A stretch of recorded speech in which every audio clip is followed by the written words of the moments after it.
Bien-aimés dans le Seigneur Jésus, je vous salue. C'est Odette Kandama dans l'émission Saveur Divine.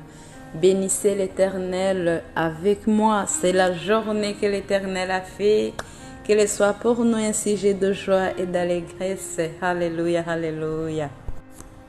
Le sujet de cette semaine est que Dieu exauce nos prières. Il exauce et il répond à nos prières. Lisons dans le premier livre de Samuel, chapitre 1, à partir du verset 9 jusqu'au verset 11. Anne se leva après que l'on eut mangé et bu à Silo. Le sacrificateur Élie était assis sur un siège près de l'un des poteaux du temple de l'Éternel. Et l'amertume dans l'âme, elle pria l'Éternel et versa des pleurs. Elle fit un vœu en disant, Éternel des armées, si tu daignes regarder l'affliction de ta servante, si tu te souviens de moi, et n'oublie point ta servante, et si tu donnes à ta servante un enfant mâle, je le consacrerai à l'Éternel pour tous les jours de sa vie, et le rasoir ne passera point sur sa tête. Bien-aimés, cette histoire nous parle de Anna, la mère de Samuel. Elle était stérile et ce n'était pas facile pour elle le fait de ne pas avoir un enfant. Mais un jour, elle a changé sa façon de prier et Dieu exauça sa prière. Il lui donna un fils, Samuel. Bien-aimé, peut-être que tu as prié longtemps en demandant quelque chose à Dieu. Ne te décourage pas. Le temps viendra. Ton Samuel naîtra. Alléluia, alléluia.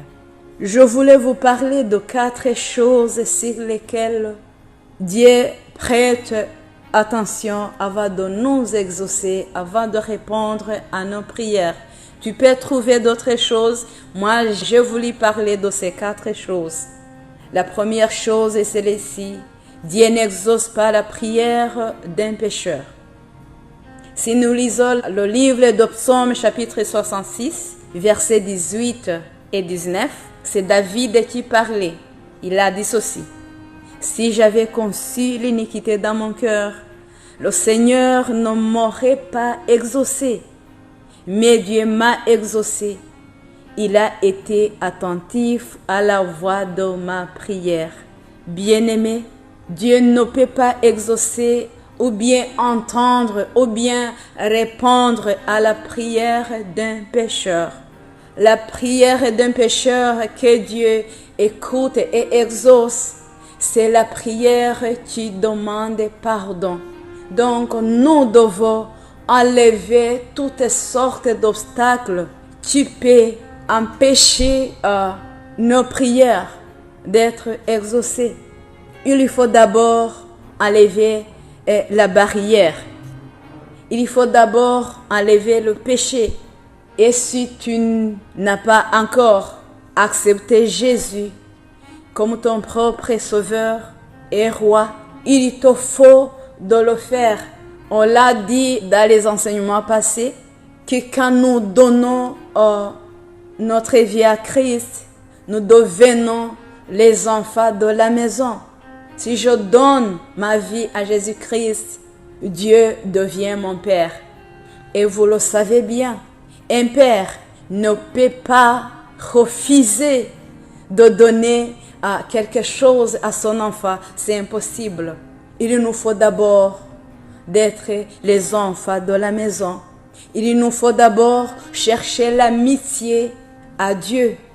Vous le savez bien, si quelqu'un est ton ami et il vient vers toi pour te demander quelque chose, ça sera facile pour lui.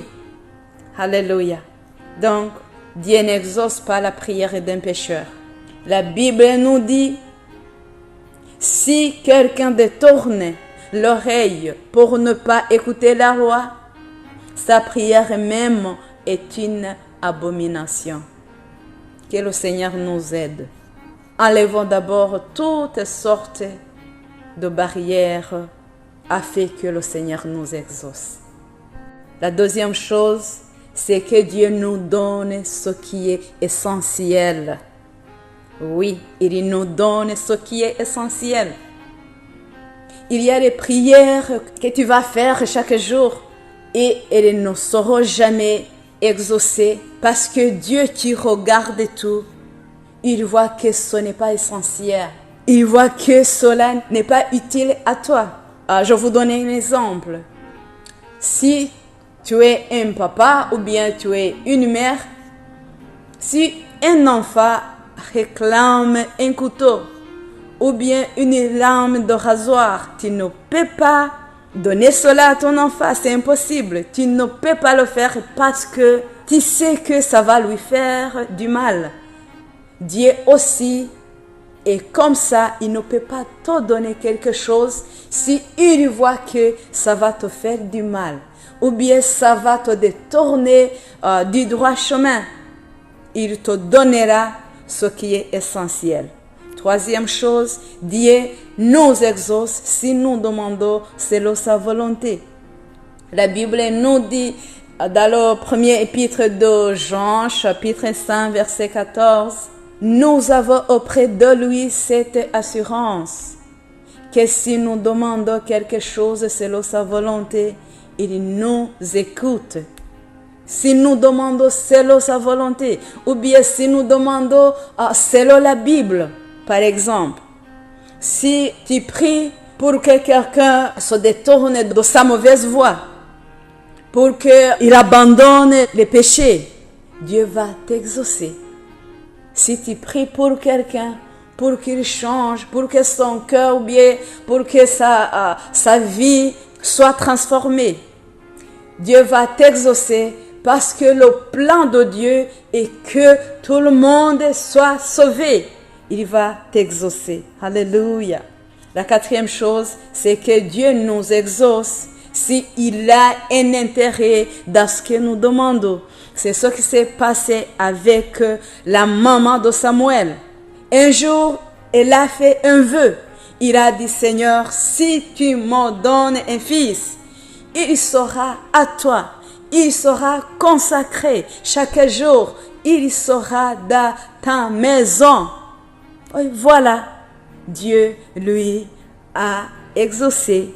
Je voulais vous dire quelque chose. Si nous demandons selon la volonté de Dieu, si nous demandons quelque chose là où il y a un intérêt pour notre Seigneur, il va le faire. Changer ta façon de prier. C'est ce qui s'est passé avec Salomon. Salomon a demandé la sagesse pour juger le peuple de Dieu dans la justice. Et Dieu a dit, oh oui, si c'est comme ça que tu demandes, si c'est la sagesse que tu demandes, tu ne demandes pas la mort de tes ennemis. Je t'exauce et je te donne tout ce que tu ne m'as pas demandé.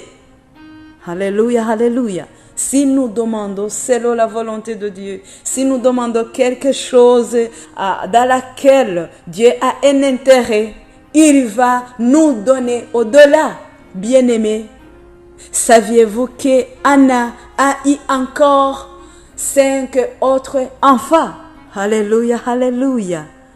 Changeons nos façons de prier. Prions pour nous-mêmes, prions pour les autres, prions pour le pays, prions pour les amis et demandons la bénédiction. Bénissez seulement, ne maudissez pas. Nous sommes appelés pour bénir. Alléluia, alléluia. Que le Seigneur vous bénisse.